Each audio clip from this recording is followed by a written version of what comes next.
ना हुनका सबके भेटल जाए आ खाए के लेल जे साफ नहीं छै। एक एक क्विंटल निश्चित रूप से चावल आ गेहूं के अविलंब सीओ साहब व्यवस्था करथुन ताकि ई सब भोजन अहाँ के कहुना बना कर समय के निकालथिन। या कहबे हमर आ हम सब सीपीएम के वर्कर छी। आ सबसे वाइटल सवाल छै जे कहला जे 20 साल से लगातार एतऽ लड़ रहल छै जे जमीन के हमरा पर्चा चाहिए। जमीन के लड़ाई संघर्ष लगातार मधुबनी में सारा प्रशासनिक लोग के ई बात बुझल छै। तैं हम कहै छी जे निश्चित रूप से प्रशासन के अविलंब एहि पर ध्यान देबक चाही, तत्परता से देबक चाही। और हिनका सबके भूमि के जे पर्चा छै आ सरकार के लोक कल्याणकारी योजना छै, बसेरा 2 चल रहल छै, लेकिन कतो अहाँ के से सारा चीज जड़ कर नष्ट भ गेले। जिला प्रशासन से राजनगर के सीओ साहब के कह सर अहाँ एठमा एलिए और प्लस अपन परिचय के संगे संगे एहि परिवार के लेल सरकार से की चाहे छियै? हमर नाम भेल दिलीप झा, सीपीआईएम के डिस्ट्रिक्ट कमेटी के मेंबर छी। हमरा दूरभाष पर जानकारी भेटल जे नया जे राँटी के टोला में आई से जे 20 वर्ष से अधिक हम सब जे एतऽ मजदूर आंदोलन जे भेलै तै के दौरान जे निर्भूम छलिए, जकरा भूमि नहीं छै, ओ अपन घर परिवार के संगे बीबी बाल बच्चा के संगे चूल्हा चौकी के संगे एतऽ रहि रहल छलै। आई 20 वर्ष से अधिक समय से हम कह चाहे छी जे अगर उज्जवल योजना भारत सरकार कहलखिन जे हर परिवार के हर घर में हम उज्जवल योजना से गैस से खाना, आई हम पत्रकार बंधु से अहाँ सब देखे छिए जे एकटा गरीब के घर में एकटा जे तो वो जे गारंटी छे,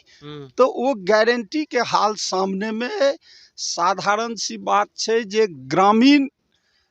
महिला सब छथिन, अहाँ के पुरुष सब छथिन, बहुत दिन से एतऽ रहै छथिन, खाना बना लेलखिन, अचानक हुनका घर में आगि लाग गेलन आ पछिया के तेज हवा बहे छै, ओ ल द के एतऽ सैकड़ों परिवार छै, अहाँ के एकटा चापाकल छै,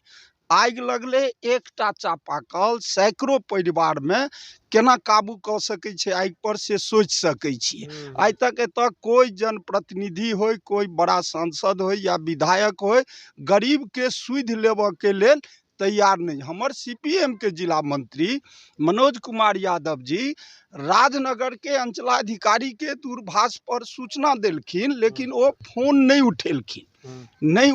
तहन डीएम साहब के वो फोन केलखिन, डीएम साहब त्वरित कार्रवाई कर। सब गोटा गोर लगे छी, नमस्कार प्रणाम। जना कि हमरा सबके अखन सुबह से 301 302 अहाँ के राँटी अहाँ के रिपोर्टिंग केलहुँ सुबह में जे आइ तक रामप्रीत मंडल के नहीं मुँह देखलखिन हँ। तो वो रिपोर्टिंग के बाद हमरा सबके पायदान अखन जे लोड भ रहल है वीडियो भगवतीपुर के ये 465 नाम के बच्चा अपन जिला के नाम रोशन केलखिन हँ। तकर बादे हमरा सबके पायदान जे हमरा सबके सूचना भेटल दिलीप झा जी के तरफ से, ई अहाँ के महादलित के टोला छै जे पाछू में लोकेशन चल रहा है, स्क्रीन पर जो फोटो चल रहा है, ई अहाँ के सुबह 11 बजे के आसपास खाना बनबे के क्रम में जे छै से घटना भेलै। 9 गो परिवार के घर जे छै से अहाँ के पूरा जल गेल छै, देख सकै छियै। सूचना के बाद डीएम साहब के आदेश पर 2 गो छोटका गाड़ी जे छै से अहाँ के अग्निशामक एलै, केना केना कए के जे छै से बुझाल गेलै। ई देख सकै छियै वस्तु स्थिति जे अखनो जे किछ पार्ट में जे बचल हेतै वो हल्का हल्का धुआं निकल रहल छै, लेकिन हिनका सबके केना की भेलै नहीं भेलै, आखिर की जीरो टॉलरेंस पर अखन जे छै से अहाँ के की हिनका वास्तु स्थिति में किनका दिसन से हेल्प भेटल हँ। तो आओ जानै छी परिवार जनक से जे किनकर परिवार रहन और केना की भेलै। ई हाथ में अहाँ के पेपर या ई अहाँ एगो हमरा दिया, लिखने छथिन अंचल पदाधिकारी महोदय राजनगर, आवास से घर में आग लगने के जो संपत्ति नष्ट हो जाने के संबंध में कहना है कि पिंकी देवी पति शंकर सदाय राँटी अंचल थाना राजनगर जिला मधुबनी निवासी 2 तारीख के दिन में 11 बजे घटना भेले अपन घर में खाना बनबे के चक्कर में। चलो ठीक है। एप्लीकेशन के बाद अहाँ के की नाम? रेखा देवी। रेखा देवी। और क्या गोटा के परिवार में घटना भेले? ई अहाँ के 9 आदमी के घर जड़ के अथी भेले हन। जे मान के चलू हम सब नहीं छलिए एठिना, एकटा बच्चा छले खाना बना के रख देने छले, एकटा बच्चा छले छोटा सा, उ बच्चा की केलके जे टाट में लगा देलके कि अब जेना जे भेले थे हवा बहुत हवा छले हन। उ कोई मतलब अत नहीं छले, रवि रुचि के दिन है, लोग बाद चल जाए है, बाद बन चल जाए है, तो अत के रहते। मान के चलू सबके घर में लोग नून से लऽ कऽ हरदी तक के गिरो तक मतलब लाखों के संपत्ति हम सब रखने छलिए आ तकर बाद बुझियो जे ई जड़ गेले हन सब अखनी हम यारू एहि घर के चक्कर में अखनी हम कतौ खाना तक नहीं खेली हन आ सोच में पड़ल छी जे एते संपत्ति हमरा अखन सबके तक जड़ि सुबह से 4 घंटा में की सब अहाँके झेलऽ पड़ल, किनकर दिसन से सपोर्ट भेटल, की सब सरकार के तरफ से की आदेश भेल और की चाहे छी अहाँ? सरकार के आदेश से अखनी तली तक कुछ नहीं भेल मगर एकेगो गाड़ी के सुविधा भेल गाड़ी भेजलखिन हन डीएम साहब तो हमरा गाड़ी से आगि खाली मुझा देलखिन हन तो थोड़ा घर दूसरा घर बच गेल हन मान के चलू अखन तरी तो कोनो चीज सोचना नहीं भेल हन अखनी तरी थानो नहीं एलखिन हन खाली आयल छलिए एकटा कोतवाल साहब एलखिन हन दफेदार जी आ बस देख लेलखिन हन वीडियो टीडियो कऽ लेलखिन आ चलि गेलखिन हन अखन तक ने डीएम एलखिन ने सीओ एलखिन ने वीडियो साहब कोई नहीं एलखिन हन अखन तक आ हम सब अपन भिनसर से जेना तेना अखन अपना चिंता में झेल रहल छी एकटा बच्चा छल ओहो झरकै के चक्कर में एगो भाई हमर निकाले छल ओहो हमर भाई अखनी एक भगल के मुंह कान झरका लेलक हन बुझलियै ओ कतऽ छथिन? उन घर पर अभी खनी खाना खाय ला गेलखिन हन अच्छा ई जे अहाँ से घर ये ई गैप में ई सरकार तरफ से भेटल ये ई जगह? ई जगह हमरा सबके सरकार तरफ से भेटल हन अभी तक पर्चा नहीं देलखिन हन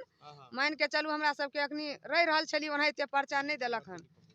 पर्चा उर्चा नहीं देलखिन हन तो अब सरकार हमरा सबके तो घटनो भ गेल ऐसन में रहियो रहल छी बेगर पर्चा के अखन तरी कोनो लाभ नहीं देलखिन हन तो लाभ दे के लेल पर्चो दो तो हमरा सबके जे घर जरि गेल से मुआवजा दो ठीक और किछ माता बहन से अहाँ की नाम भेल? बोलन देवी अहूँ के घर जल हां ना भाई जी अहाँ आगू में छियै अहाँ के बचल ये ना ठीक छै और के छथिन अहाँ का की नाम भेल अहाँ का? सल कुमारी देवी ई 11 बजे में जेना हम देखै छियै 11 बजे में भेलै घटना तो अहाँ सबसे पहिने अहाँ के एलैथ? सबसे पहले हम तो आँख के कमजोर छी तो पहले नहीं एलिए नहीं सरकार दिसन से डीएम साहब के आदेश से के सबसे पहिने के किनकर के एलैथ? सब लिए हां तकर बाद में उ कथि कहे का एकरा नहीं हम उहो छले मुखिया संतोषो एले के छै मुखिया? नहीं संतोष माने पहले मुखिया छले ना अच्छा ता उ रिटायर भ गेले अब हां ता उ मुखिया 2 साल 3 साल उहो 5 साल बसले या 10 साल हां ता सेहो मुखिया एले उ सबटा पूरा देखलकै या तो अहाँ डीलर साहब डीलर आयल छले अच्छा डीलरो भी एले उहो गेले फोटो टोटो ल क हां तो अखन की चाहे छी अहाँ सब सरकार से प्रधानमंत्री आवास योजना के तहत सरकार योजनाओं का लाभ देने की कृपा करे और मतलब की चाहे छी? की चाहबै हमरा सबके सरकार जे घर डहले जितना छै लत्ता कपड़ा सब डहल हमरा सबके मदद चाहिए हाँ हमरा सबके मदद चाहिए और जनता प्रतिनिधि क्यों नहीं एलैथ? नहीं कोई नहीं कतऽ से कते दिन से छियै? 30 साल अच्छा 30 साल से एहि पर छी हमरा सबके अखन कुछ नहीं मिलल पर्चा तर्चा कुछ नहीं आप फूस के घर बनने चलिए या ओहि में सबटी में आइ भनसा भात भ गेले आगि लाग गेले सबटी लाखों के संपत्ति नुकसान छै की चाहे छियै जनता प्रतिनिधि क्या क्या आचार संहिता लागू छै जनता सब एबे करता वोट मंगै ला गमछा बिछा के कहबे करता वोट दिया तो जनता प्रतिनिधि के की टारगेट देबै ना की चाहबै डीएम साहब के जे काज है वो काज क देलथि वस्तु स्थिति का निपटारा क देलथि बच गेल जान बच गेल लेकिन आब अहाँ सब की चाहे छियै?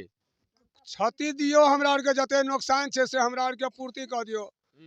हमरा सबके वह मांग छै जे हमरा पूर्ति क देत ने तो हम सब खुश रहब मतलब पूर्ति में की सब चाहिए? मकान मकान चाहिए हमरा आर के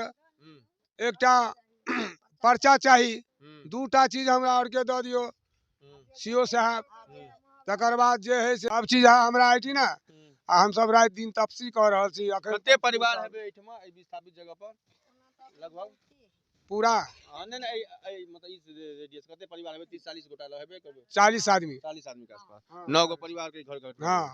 ठीक और बाकी छे नहीं वो लगले संभर गेले पानी के गाड़ी एले लगभग 40 गो परिवार के एठमा घर रहे 9 गो के जलले हाँ। बाकी जो मतलब वस्तु स्थिति पर गाड़ी के एला के बाद ओते जान ओते घर बच गेले घर बेच गेले ठीक छै धन्यवाद की नाम कहलिए? गोपी सदा गोपी सदा जी छलथि वे कहबे कला जे छै से वस्तु स्थिति पर जे छै से जे फर्स्ट ऐड भेले डीएम साहब को कहबेलखिन भेले और जानै छी कि जनता प्रतिनिधि से नाम से पर्चा भेटल छै ओकर परिवार बड़का भ गेल छै